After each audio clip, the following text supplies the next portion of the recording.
Disney's The Hunchback of Notre Dame.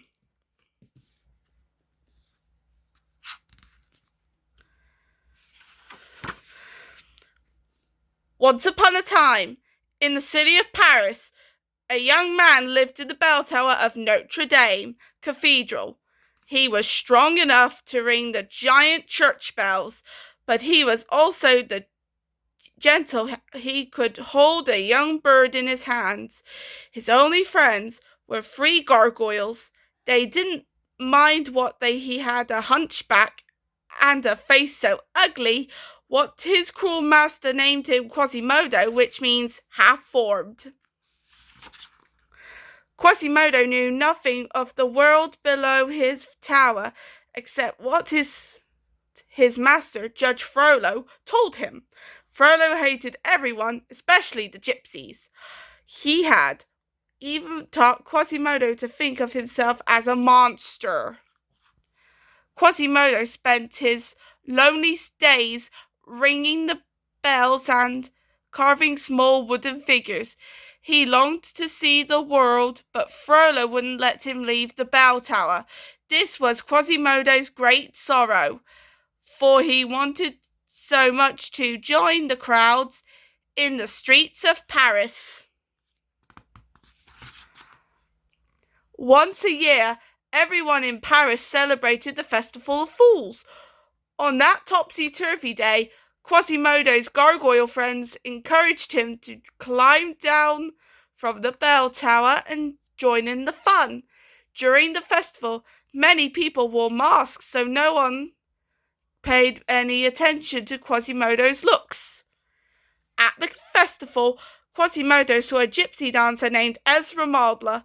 Quasimodo had never seen anyone so beautiful, neither had Captain Phoebus, Frollo's newest soldier.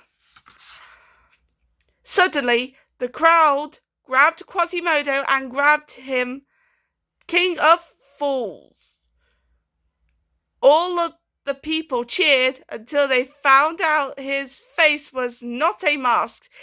"He's a monster," he jeered, and threw ropes over him so he couldn't get away. Desperately, Quasimodo begged Frollo for help, but he refused. Kind-hearted Esmeralda set Quasimodo free. "You mistreat this poor boy just as you mistreat my people," she said to Frollo. Then she tossed the King of Fools' crown at Frollo's feet. "You will pay for this," Frollo said angrily. "Captain Phoebus, arrest her."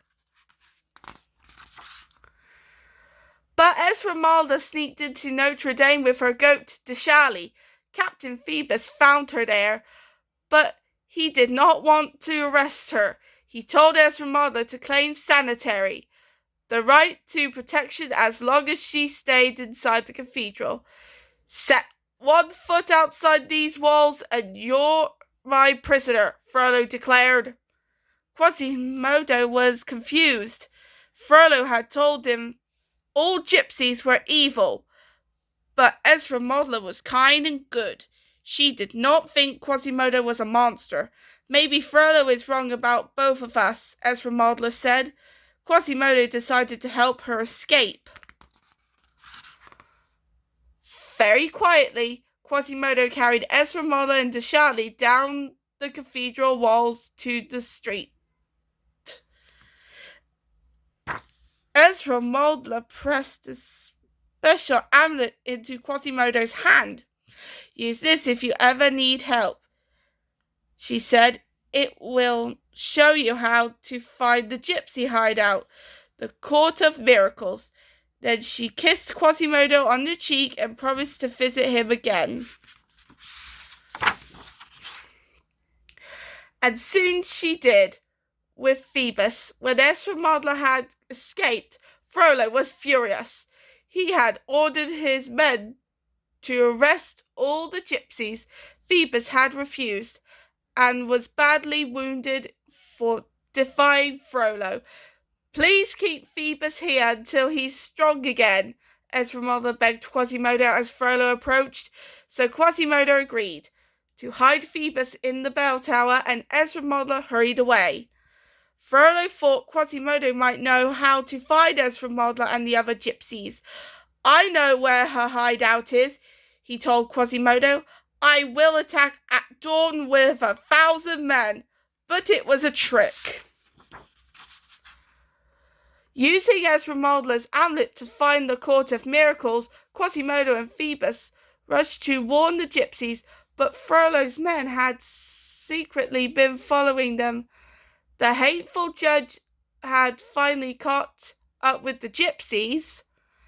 Take them away, Frollo cried. Quasimodo fell at his master's feet. No, please, he begged.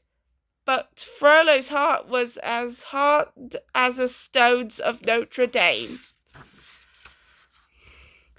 The next day, Quasimodo chained high in the cathedral in the square below. Frollo threatened to punish Esmeralda. No! Quasimodo cried. He strained at his chains until they broke. Then he scrambled down the walls. He freed Esmeralda and carried her to safety in the cathedral tower. Break down the doors, Frollo commanded, but Phoebus and the people of Paris would not let anyone hurt their beloved Notre Dame. The gargoyles also helped Quasimodo defend the church against Frollo and his men. Finally, Frollo was defeated. At long last, Frollo's evil region has ended. The crowd cheered, hip, hip, hooray for Quasimodo. Finally, Quasimodo understood that he wasn't a monster at all. To the people of Paris, he was a great hero.